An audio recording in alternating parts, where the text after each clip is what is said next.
चलो मड़ुआ रोटी नोन मर जाएगे, खैत चलो मड़ुआ रोटी।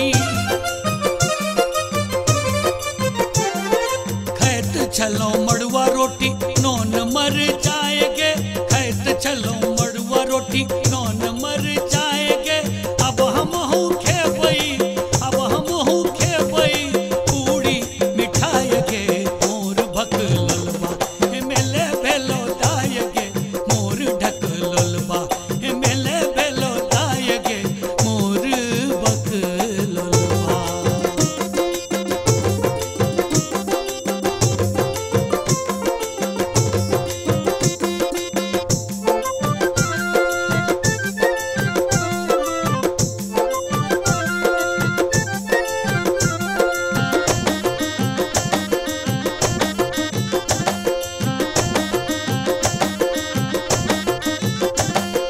हाली हाली जुड़ा बालों फीता लगाएगे, हाली हाली जुड़ा बालों। हाली हाली जुड़ा बालों फीता लगाएगे, हाली हाली जुड़ा बालों फीता लगाएगे। जरजट के साड़ी पहनो, जरजट के साड़ी पहनो, अचरा घुमाएगे मोर बक ललबा मेले भेलो दायगे मोर ढक ललबा मेले भेलो दायगे मोर बक ललबा।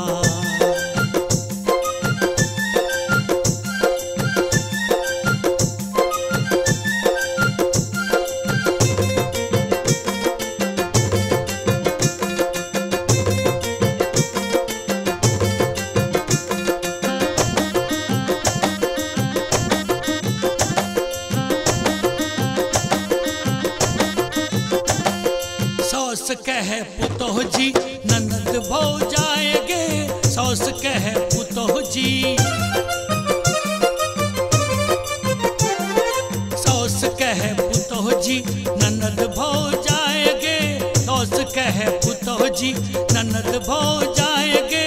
गाम के लोग कहे, गाम के लोग कहे हमरा में जाएगे मोर बक ललबा मेले भेलो दायगे मोर ढक ललबा मेले भेलो दायगे मोर बक ललबा।